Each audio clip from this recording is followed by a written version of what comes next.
يا أيها الذين آمنوا اتقوا الله حق تقاته ولا تموتن إلا وأنتم مسلمون.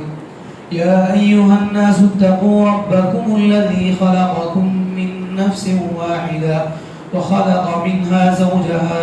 وبث منهما رجالا كثيرا ونساء واتقوا الله الذي تساءلون به والأرحام إن الله كان عليكم رقيبا. يا أيها الذين آمنوا اتقوا الله وقولوا قولا سديدا يصلح لكم أعمالكم ويغفر لكم ذنوبكم ومن يطع الله ورسوله فقد فاز فوزا عظيما. أما بعد فإن خير الحديث كتاب الله وخير الهدي هدي محمد صلى الله عليه وسلم وشر الأمور محدثاتها وكل محدثة بدعة وكل بدعة ضلالة وكل ضلالة في النار. أعوذ بالله من الشيطان الرجيم. بسم الله الرحمن الرحيم. يوم نقول لجهنم هل امتلأت وتقول هل من مزيد وأزلفت الجنة للمتقين غير بعيد هذا ما توعدون لكل أواب حفيظ من خشي الرحمن بالغيب وجاء بقلب منيب ادخلوها بسلام ذلك يوم الخلود لهم ما يشاءون فيها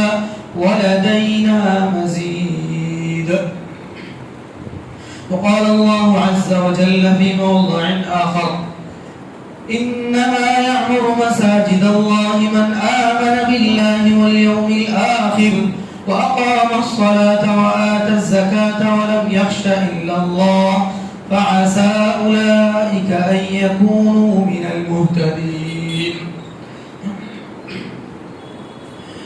میرے اسلامی بھائیوں، بزرگوں، نوجوان ساتھیوں، پردہ نشین اسلامی ماں اور بہنوں اور پیارے بچوں، ہر قسم کی حمد و ثنا اللہ رب الجلال کے لیے ہے جو ہم تمام کا خالق و مالک ہے، پروردگار و پالنہار ہے، جو اپنی ذات میں، صفات میں بے مثل و بے مثال ہے، اس جیسی کوئی چیز نہیں ہے. لیس کمثلہ شیء وہو السمیع البصیر. اللہ تبارک و تعالی کی انگنت نعمتیں، بے شمار لاتعداد احسانات ہم پر ہیں، گننا چاہیں تو شمار نہ کر سکیں. وَإِن تَعُدُّوا نِعْمَةَ اللَّهِ لَا تُحْصُوهَا. اللہ رب العالمین کے لیے ہی بے انتہا تعریف ہے. اللہ تبارک و تعالی ہی کے لیے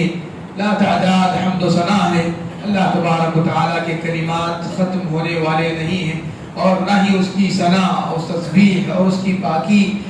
ہم پوری یا مکمل کر سکتے ہیں. اللہ تبارک و تعالی نے فرمایا کہ اگر ساتوں سمندروں کو روشنائی بنا کر اور درختوں کو قلم بنا کر اللہ تبارک و تعالی کی حمد، اللہ تعالی کے کلمات لکھنا چاہیں، ما نفدت کلمات اللہ لنفد البحر قبل ان تنفد کلمات ربی ولو جئنا بمثلہ مددا. تو اللہ رب العالمین کی اتنی حمد ہے، اتنی پاکی ہے اور اتنی تعریف اور بڑائی ہے جتنا کہ اس کی ذات کے لائق ہے اور جتنا کہ اس کے آسمانوں اور اس کی زمینوں کا وزن ہے اور جتنی کہ اس کی مخلوقات کی تعداد ہے. سبحان اللہ و بحمدہ عدد خلقہ ورضا نفسہ وزنۃ عرشہ ومداد کلماتہ. انت کما اثنیت علی نفسک لا نحصی ثناء علیک انت کما اثنیت علی نفسک. کہ ہم تجھ پر تیری مکمل تعریف نہیں کر سکتے ہیں، تو ویسا ہی ہے جیسے تو اپنی تعریف بیان کریں. اور ورضا نفسہ، جتنا اللہ رب العالمین کی رضامندی ہو، جتنا اس کی خود کی رضامندی ہو، اس کے برابر اللہ تبارک و تعالیٰ کی پاکی ہے. اللہ تبارک و تعالیٰ نے اتنی پاکی اور اتنی تعریف اور اتنی حمد اور اتنی بڑائی اور اتنی عظمت کے باوجود ہمیں اور آپ کو جو وجود بخشا ہے، پھر بھی اس کی عبادت کے لیے ہی.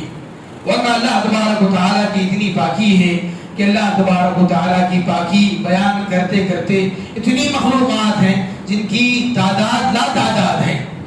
جن کی گنتی بے شمار ہے، وہ اللہ تبارک و تعالیٰ کی صبح و شام عبادت کرتے ہیں، تسبیح بیان کرتے ہیں، اس کے باوجود اللہ تبارک و تعالیٰ نے ہمیں اور آپ کو اپنی عبادت کے لیے پیدا کیا ہے۔ وَمَا خَلَقْتُ الْجِنَّ وَالْإِنسَ إِلَّا لِيَعْبُدُونَ۔ اس سے ہم سمجھ سکتے ہیں کہ اللہ تبارک و تعالیٰ کی عبادت اللہ کی حاجت نہیں ہے، اللہ تبارک و تعالیٰ کی عبادت اللہ کی ضرورت نہیں ہے، اس لیے کہ اللہ تبارک و تعالیٰ کی تسبیح کے لیے ساری ہی مخلوقات ہیں۔ وَإِن مِّن شَيْءٍ إِلَّا يُسَبِّحُ بِحَمْدِهِ وَلَكِن لَّا تَفْقَهُونَ تَسْبِيحَهُمْ، کہ کوئی چیز ایسی نہیں ہے جو اللہ کی پاکی بیان نہ کرتی ہو لیکن تم ان کی تسبیح اور پاکی کو سمجھتے نہیں ہو۔ اللہ تبارک و تعالیٰ نے فرمایا کہ يُسَبِّحُ لَهُ مَن فِي السَّمَاوَاتِ وَالْأَرْضِ وَالطَّيْرُ صَافَّاتٍ كُلٌّ قَدْ عَلِمَ صَلَاتَهُ وَتَسْبِيحَهُ وَاللَّهُ عَلِيمٌ بِمَا يَفْعَلُونَ، کہ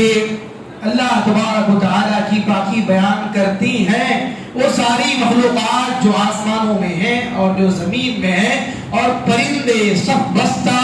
اللہ کی پاکی بیان کرتے ہیں۔ ہر ایک کو اپنی تسبیح کے اذکار و اوراد و وظائف معلوم بھی ہیں،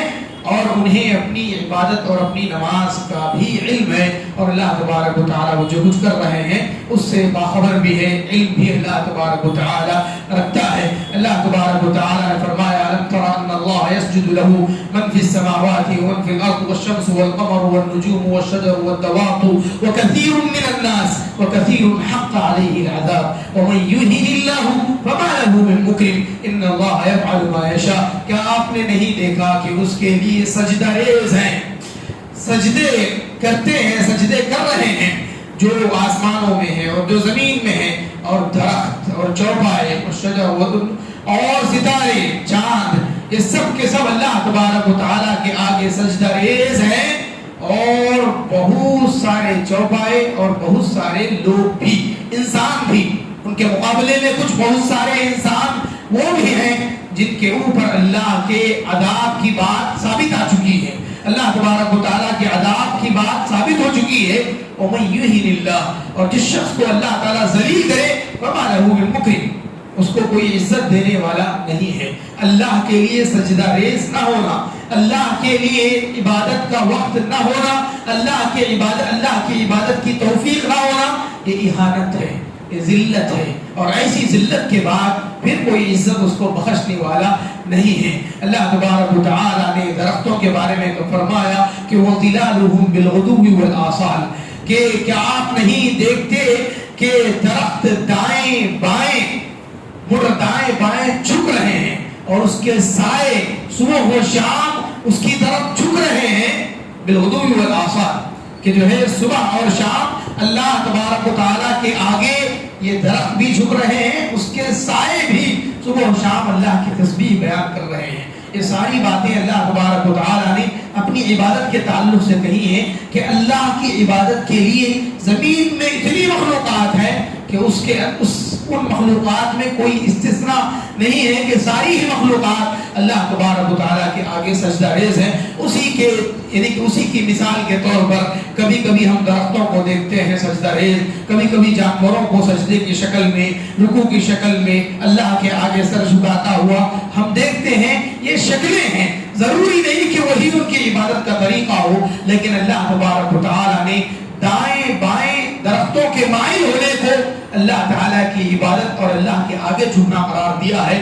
سایوں تک کو اللہ تبارک و تعالیٰ نے کہا ہے کہ سائے بھی اللہ تبارک و تعالیٰ کے سامنے سجدہ ریز ہیں۔ چاند، ستارے اور چوپائے، ان ساروں کے بارے میں تو اللہ تبارک و تعالیٰ نے قرآن مجید میں کئی جگہوں پر کہا ہے۔ میرے اسلامی بھائیوں، تو ان ساری چیزوں سے اللہ تبارک و تعالیٰ کی ہم ثابت ہو رہی ہے، تسبیح ثابت ہو رہی ہے۔ تو ہماری اور آپ کی تسبیح یا عبادت یا حمد و ثنا اللہ تبارک و تعالیٰ اپنی ذات کے لیے حاجت کے طور پر اللہ نے واجب نہیں کیا ہے۔ عبادت ہماری حاجت ہے، عبادت ہماری ضرورت ہے، عبادت ہمارے لیے اللہ کی جانب سے شرف ہے، عزت ہے، اکرام ہے اور مقام ہے۔ اور ایک انسان کا مقام اسی میں ہے کہ وہ اللہ کے آگے سر جھکانے والا ہو، اللہ تبارک و تعالیٰ کے آگے سجدہ ریز ہونے والا ہو، اپنی پیشانی اس کے آگے رگڑ کر کے اگر وہ اس میں اپنی عزت دیکھتا ہے تو حقیقت میں اس کے لیے عزت ہے، ورنہ جس نے اس کے سامنے پیشانی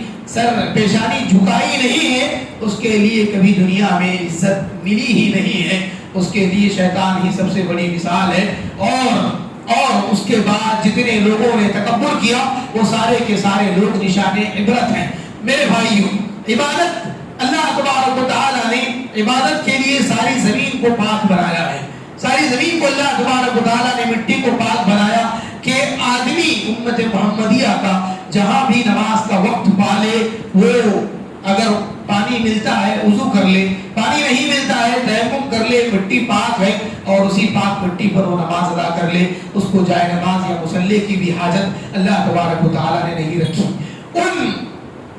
زمین کی مبارک، مقدس اور عظیم جگہوں میں سے اللہ تبارک و تعالیٰ کی وہ جگہیں ہیں جنہیں مسجدوں کا نام دیا جاتا ہے، جنہیں اللہ تبارک و تعالیٰ کی مسجدوں کا نام دیا جاتا ہے۔ اللہ رب العالمین نے اپنی عبادت کی تکمیل کے لیے کہ لوگ اللہ تبارک و تعالیٰ کی عبادت زمین میں جہاں چاہے کر سکتے ہیں، لیکن اللہ تعالیٰ کی خصوصی عبادت کے لیے مرکز کے طور پر، عبادت گاہ کے طور پر، سجدہ گاہ کے طور پر جس جگہ کو وہ خاص کر لے وہ اللہ تبارک و تعالیٰ کے لیے مسجد ہو جاتی ہے، وہ اللہ کا گھر ہو جاتا ہے، پھر اس کا مقام عام جگہوں سے زیادہ ہو جاتا ہے۔ اللہ کے نبی صلی اللہ علیہ وسلم نے احب البلاد الی اللہ مساجدها کہہ کر اس چیز کو واضح کیا ہے کہ اللہ کے پاس زمین میں سب سے محبوب جگہیں جو ہیں وہ اللہ تعالیٰ کی مسجدیں ہیں، اور سب سے بری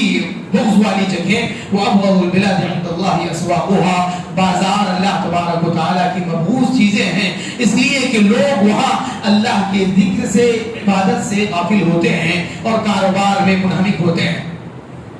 مسجدوں کی اہمیت کے سلسلے میں ہی یہ خطبہ ہے کچھ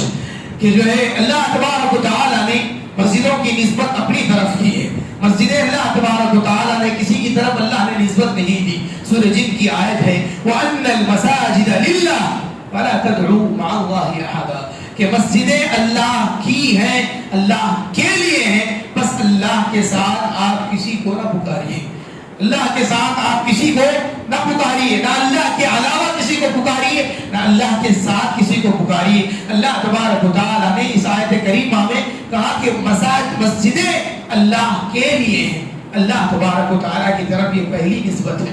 اور وہ آیت سورہ توبہ کی جو میں نے خطبہ مسنونہ کے بعد پڑھی، اللہ تبارک و تعالیٰ نے اس میں بھی اضافت اپنی طرف کی ہے، اور اس اضافت کو اضافت التشریف کہا جاتا ہے، تکریم کہا جاتا ہے کہ شرف اور عزت والی اضافت ہے یہ، یعنی کہ نسبت ہے جو اللہ تعالیٰ نے اپنی طرف کی ہے۔ جیسے ہم کہتے ہیں بیت اللہ،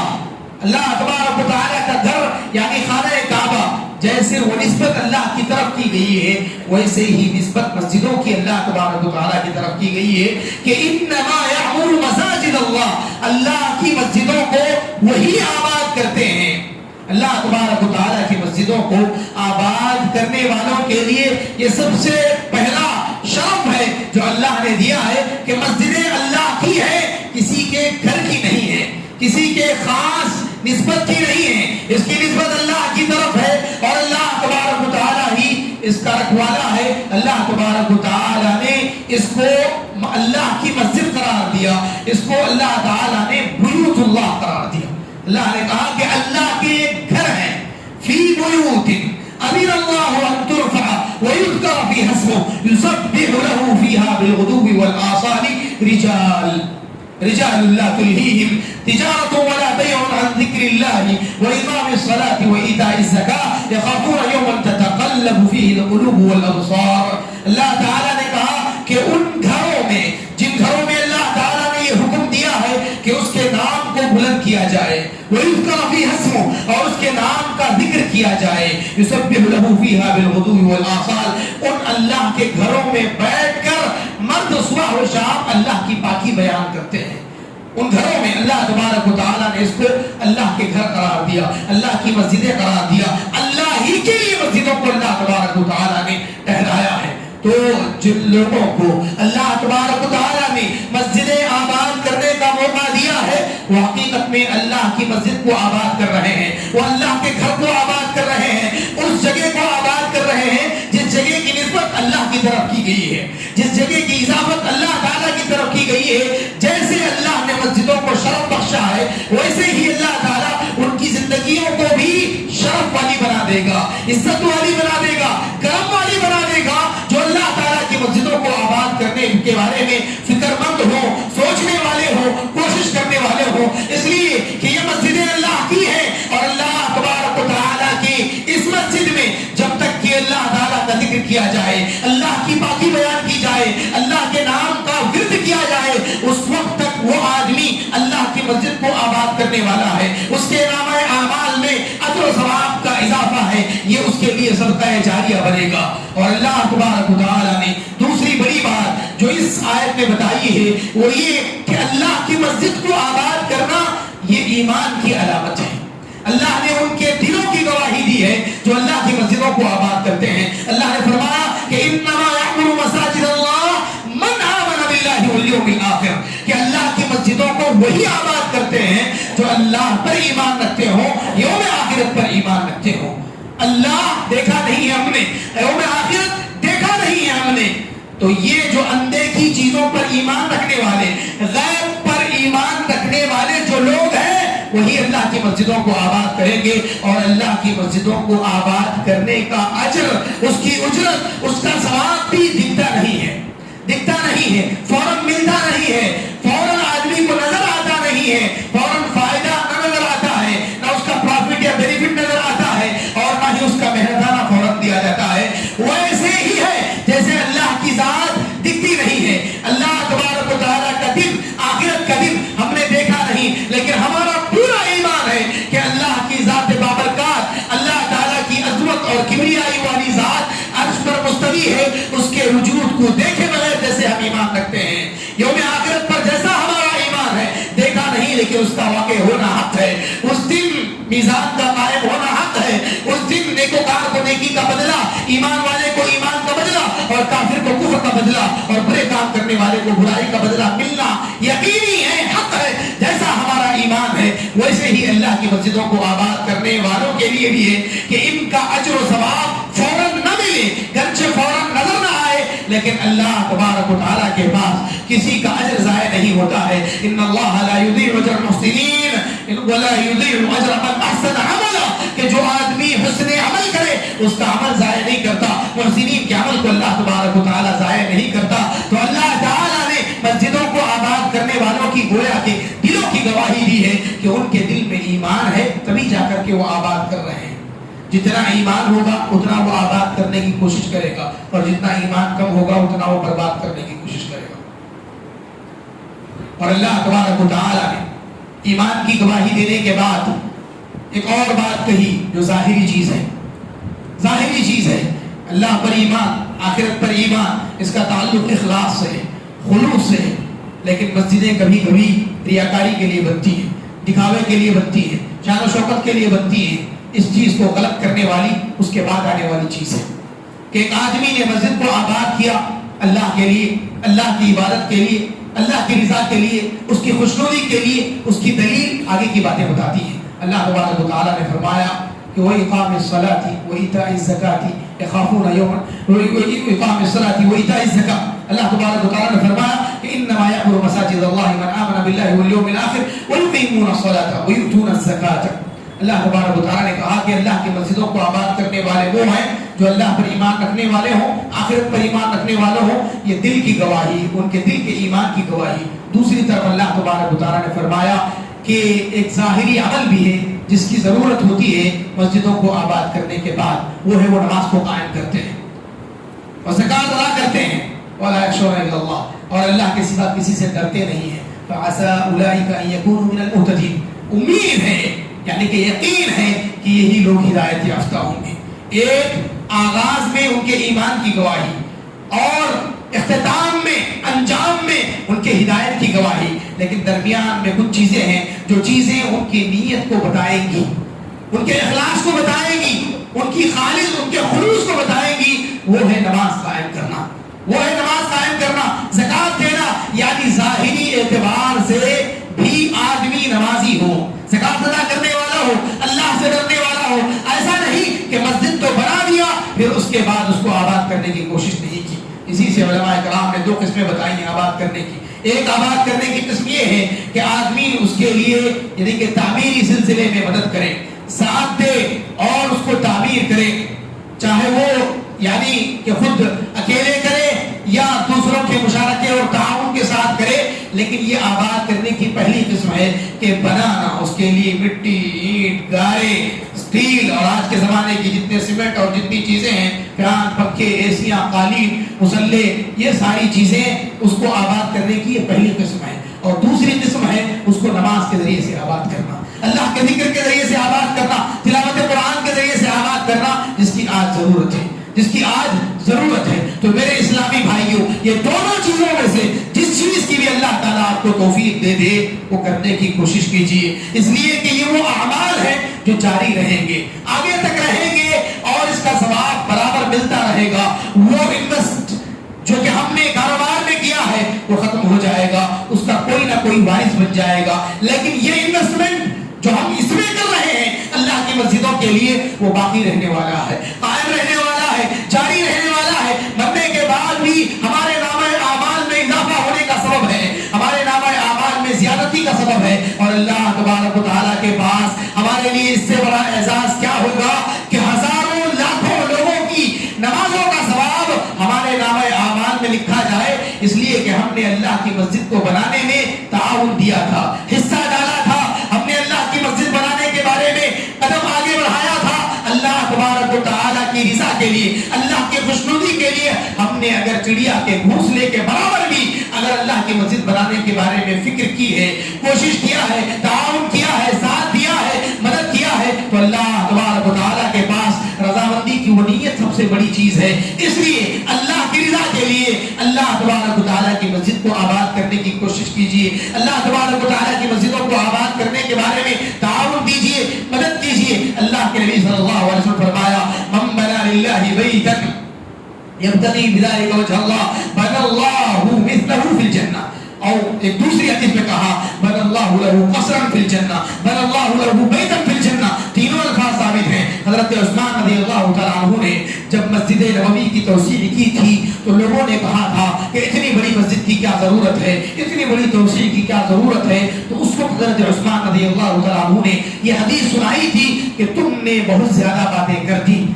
مسجد کے توسیع کے سلسلے میں تم لوگوں نے بہت زیادہ باتیں کر دی، میں ایسا جو کر رہا ہوں سبب یہ ہے کہ میں نے اللہ کے نبی صلی اللہ علیہ وسلم کو یہ فرماتے ہوئے سنا ہے کہ جو آدمی اللہ کے لیے گھر بنائے گا اس کے ذریعے سے وہ اللہ کی خوشنودی چاہنے والا ہو، اللہ کی رضامندی، اللہ کی خوشی تلاش کرنے والا ہو، اللہ اس کے جیسے ہی اس کے لیے جنت میں ایک محل بنائے گا، گھر بنائے گا۔ وہاں حضرت عثمان رضی اللہ عنہ کا مثلہ جیسی وہ مسجد بنائے گا ویسے اللہ تبارک و تعالیٰ اس کے لیے محل بنائے گا۔ اور نبی علیہ السلام نے ایک اور حدیث میں بتایا کہ اگر کوئی آدمی چڑیا کے گھونسلے کے برابر بھی کوئی مسجد بناتا ہے تو اللہ تبارک و تعالیٰ اس کے لیے جنت میں گھر بنائے گا۔ اس سے مراد کیا ہے کہ آدمی اینٹ، سیمنٹ، ایک مسلے کا آدھا پاؤ، اور اللہ کا فضل بڑا ہے، اس سے کم میں بھی اگر حصہ ڈالے گا تو اس سے کم کے لیے بھی اللہ تبارک و تعالیٰ اس کے لیے جنت میں گھر بنائے گا، اس لیے کہ اللہ کے خزانے نہ ختم ہونے والے ہیں، جیسے اللہ کی تعریف ختم ہونے والی نہیں ہے ویسے ہی اللہ کا فضل، اللہ کا فضل، اللہ کا کرم وسیع ہے، اللہ کی رحمت وسیع ہے، اور اللہ تبارک و تعالیٰ کے خزانے بھی لامحدود ہیں۔ وَلِلَّهِ خَزَائِنُ السَّمَاوَاتِ وَالْأَرْضِ، آسمان اور زمین کے خزانے اللہ کے ہیں، اللہ کے لیے ہیں، اللہ اس کو بے حساب دے گا۔ کیوں؟ اس وجہ سے کہ ہر آدمی مسجد بنانا مراد نہیں ہوتا ہے، بلکہ اس سے مراد ہوتا ہے کہ مسجد میں مشارکہ کیا جائے، مسجد میں پارٹیسپیٹ کریں، مسجد کے اندر سب مل کر کے کام کریں، یہی مراد ہوتا ہے، ورنہ اس کا یہ مطلب نہیں کہ ایک آدمی اتنی چھوٹی مسجد بنا لے، ورنہ کیوں؟ اس وجہ سے کہ مسجدیں بنانے کا مقصد جماعت کو قائم کرنا ہے، اللہ کے ذکر کو قائم کرنا ہے، اور یہ بات بھی یاد رکھنا چاہیے کہ اللہ تبارک و تعالیٰ کی مسجدیں صرف نماز کے لیے قائم نہیں ہوتی ہیں، بلکہ اس کا مقصد نماز کے ساتھ ساتھ نماز سے متعلق جتنی چیزیں ہیں، توحید اور عقیدہ ایمان سیکھنا ہے، مسائل کا سیکھنا ہے، علم کا سیکھنا ہے، اخلاق و آداب کا سیکھنا ہے، یہاں تک کہ اللہ کے نبی صلی اللہ علیہ وسلم نے آداب کے ساتھ ساتھ جنگی تربیت تک اللہ کے نبی صلی اللہ علیہ وسلم نے مسجد میں کی ہے، فضائل کی تعلیم تک مسجد نبی صلی اللہ علیہ وسلم مدینہ آئے، پہلے مسجد قباء بنائے، اس کے بعد مدینہ میں ڈائریکٹ داخل ہوئے تو آپ صلی اللہ علیہ وسلم نے مسجد نبوی کی تعمیر کی. اس کے بعد خلفاء راشدین اور مسلمانوں کے جتنے خلیفہ وہ بادشاہ گزرے ہیں، انہوں نے جو شہر بھی فتح کیا اس میں سب سے پہلا کام انہوں نے مسجد بنانے کا کیا ہے، وہاں قاضی اور امام مقرر کرنے کا کیا ہے. اس لیے اللہ تبارک و تعالیٰ کی مسجدوں کو چاہے وہ جہاں کہیں بھی ہوں اس کو آباد کرنے کی کوشش کریں، اس کو آباد کرنے میں، بنانے میں، تعمیر کرنے میں، اور اس کو اللہ تبارک و تعالیٰ کے ذکر نماز کے ذریعے سے آباد کرنے میں بھی ساتھ دیں. اللہ تعالیٰ کے پاس اجر ضائع نہیں ہوگا. اللہ رب العالمین سے دعا ہے کہ اللہ تبارک و تعالیٰ سنی ہوئی باتوں پر ہمیں عمل کی توفیق عطا فرمائے. اللہ تبارک و تعالیٰ ہمیں مسجدوں کو نماز کے ذریعے اور تلاوت قرآن کے ذریعے، ذکر کے ذریعے اس کی حقیقی جو روح ہے اس کے ذریعے سے اس کو آباد کرنے کی اللہ تعالیٰ ہمیں توفیق عطا فرمائے. آمین. اقول قولی هذا واستغفر الله لي ولكم ولسائر المسلمين من كل ذنب فاستغفروه انه كان للأوابين غفورا.